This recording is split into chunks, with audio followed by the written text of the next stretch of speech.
اور جب مکہ فتح ہوا تو مکے میں حضرت ابراہیم، حضرت اسماعیل، حضرت مریم وغیرہ کے مجسمے یا تصویریں موجود تھیں. مکہ فتح ہو گیا، خانہ کعبہ فتح ہو گیا.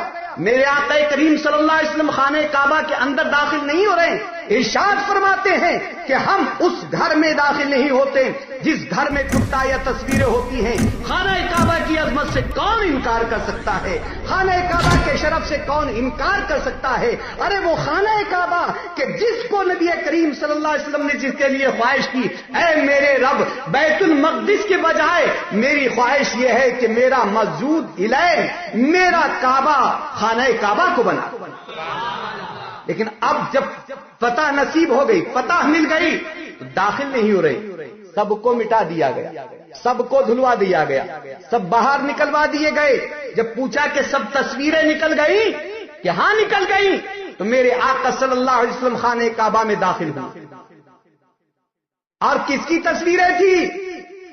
کس کی تصویریں تھی؟ ابراہیم خلیل اللہ کی تصویر تھی، جن کو اللہ نے اپنا دوست بنایا. حضرت ابراہیم اسماعیل ذبیح اللہ کی تھی، جن کے لیے حکم ہوا تھا کہ اپنی پیاری چیز کو قربان کرو. تو بیٹا بھی بڑا لائق و فائق تھا. اے باپ قربان کر دیجیے، جو حکم ہوا ہے رب کا وہ آپ کر دیجیے. حکم ہوا تھا کہ وہاں چھوڑ آئیں، وہاں چھوڑ دیں، واپس چلے گئے. نبی کریم صلی اللہ علیہ وسلم ارشاد فرماتے انا ابن ذبیحتین کہ میں دو ذبیحوں کا بیٹا ہوں، حضرت ذبیح اللہ، حضرت اسماعیل، اور آپ کے والد ماجد حضرت عبداللہ. تو خانہ کعبہ میں نبی کریم صلی اللہ تعالی علیہ وسلم داخل نہ ہوئے. اگر تصویروں سے دین کا کام چلتا تو میرے آقا کریم صلی اللہ علیہ وسلم ارشاد فرماتے یہ میرے جد امجد حضرت ابراہیم خلیل اللہ کی تصویر ہے، مبارک ہے. یہ میرے جد امجد حضرت اسماعیل کی تصویر ہے، مبارک ہے. یہ حضرت مریم کی تصویر ہے، مبارک ہے. لیکن اللہ کے رسول صلی اللہ علیہ وسلم کا کیا عمل تھا کہ آپ اس وقت تک داخل نہ ہوئے جب تک کہ ان تصویروں کو محو نہ کر دیا گیا، ان تصویروں کو نہ مٹا دیا گیا.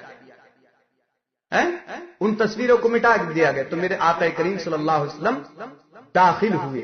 تو میرے دوستو اگر تصویر سے کوئی کام چلتا تو نبی کریم صلی اللہ علیہ وسلم کی تصویر ہونی چاہیے.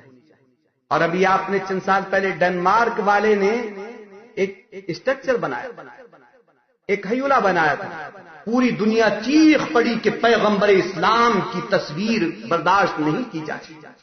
چیخ پڑی تھی، کیڑی چیخ پڑی تھی؟ تو میرے دوستو جب پیغمبر اسلام کی تصویر برداشت نہیں کر سکتے ہو، جب ان کی تصویر برداشت نہیں کر سکتے ہو، کہیے تو اگلا جملہ پورا کر دو. پھر آپ کسی ہندوستانی یا پاکستانی کی تصویر کو کیوں لیے پھرتے ہو؟ کیوں برداشت کر رہے ہو؟ مسجدوں میں کیوں لیے پھر رہے ہو؟ بات سن لیجیے موسا. ابھی ہلدوانی میں ہمارا دل جلتا ہے، ہم مرکز میں بیٹھتے ہیں، ہمارے پاس قسم قسم کے اعتراض ہوتے ہیں کہ دیکھیے آپ لوگوں کے یہاں یہ کیا ہو رہا ہے. سوالات سے تنقید کی جاتی ہے. ہلدوانی کی غریب نواز مسجد میں ممبر پر ٹی وی رکھا گیا، وہاں پر آپس کے دو گروپ میں صرف ڈبل ہو گیا، خون بہ نکلا. اس لیے ہوا کہ ایک گروہ یہ کہہ رہا تھا کہ مسجد میں ٹی وی رکھا جائے گا، لیپ ٹاپ رکھا جائے گا. دوسرا گروپ یہ کہہ رہا تھا یہ خلاف شرع، خلاف اسلام ہے، نہ یہ مانے نہ وہ مانے. بہرحال نتیجہ کیا نکلا؟